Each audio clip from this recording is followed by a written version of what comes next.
Memory is not always a gift. For Sigma INFJs, it can be a burden, especially when the past they'd rather leave behind keeps returning with vivid clarity. They don't chase trauma, but it finds them. Why do they remember mistakes, heartbreaks, or moments of shame long after others have moved on? The answer lies not in weakness. They remember for a reason. It's part of their silent intelligence. In this video, we explore why Sigma INFJs retain the memories others discard, and how that capacity can be reframed as a tool for transformation, not punishment. Part 1. The mind that never forgets. Sigma INFJs possess minds that archive life in layers. Their memory is not surface level, it's multidimensional. Words, tones, micro-expressions, overtones, all are logged and filed. They notice when someone's voice trembles. They recall the way a friend's laughter faded before breaking. Their sensory memory is an emotional ledger, each entry stamped with nuance. This capacity isn't accidental, it's adaptive. In a world that often misreads them, remembering past dynamics helps them navigate future relationships with clarity. But the cost is high. Memories don't stay dormant. They loop. They resurface in unexpected moments, when a song plays, when a phrase is used, when emotional energy shifts. These memories are not ghosts, they are sentinels. Part 2. When memory becomes emotional echo. Memories are not just visual, they are energy. For Sigma INFJs, a memory is an echo chamber. It carries the original feeling, shame, betrayal, pride, hope.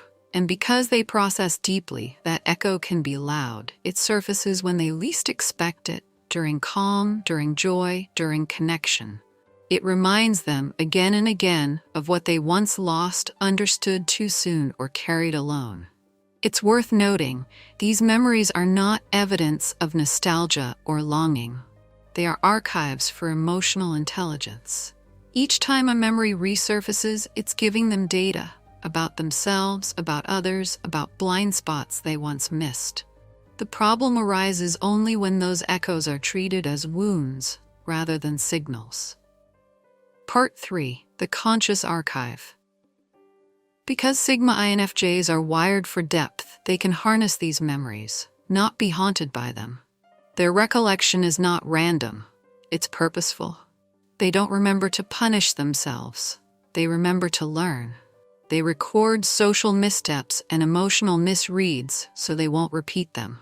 They replay conversations not out of regret, but to find new insight, new context, or higher wisdom. Yet sometimes their archive becomes too active. They replay the wrong scenes, relive the emotional cost, or reopen unhealed wounds.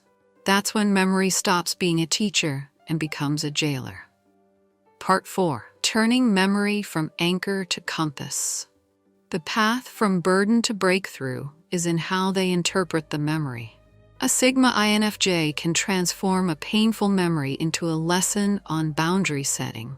They can reinterpret betrayal not as a sign they aren't worthy, but as insight into red flags they need to trust next time. They can turn guilt into motivation for conscious living, not self-punishment. This transformation requires distance. It requires a pause between the memory's emotional pull and the response. It requires curiosity. What is this memory trying to alert me to now? Not, why did this happen to me? They don't run from their memories. They don't pretend they forgot. Instead, they choose to refine their personal narrative, to move forward more wise, more anchored, and more courageous. Part 5. The paradox of healing. Here's the tension. Sigma INFJs may wish they could erase pain, but pain erasure would erase the depth. They've traded themselves for their insight. Their survival required feeling deeper and remembering longer. That's why forgetting isn't always the goal. Sometimes the wound is the map. Healing isn't forgetting, it's transforming the pain into clarity, into language, into art. They honor the memory. They respect its presence. Their healing isn't about erasure, it's about revision. clarifying the record, not removing it. Part 6. Practical tools.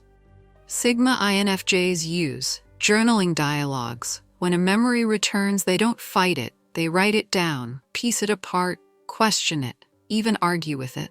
This externalization helps them see the lesson, not just relive the emotion.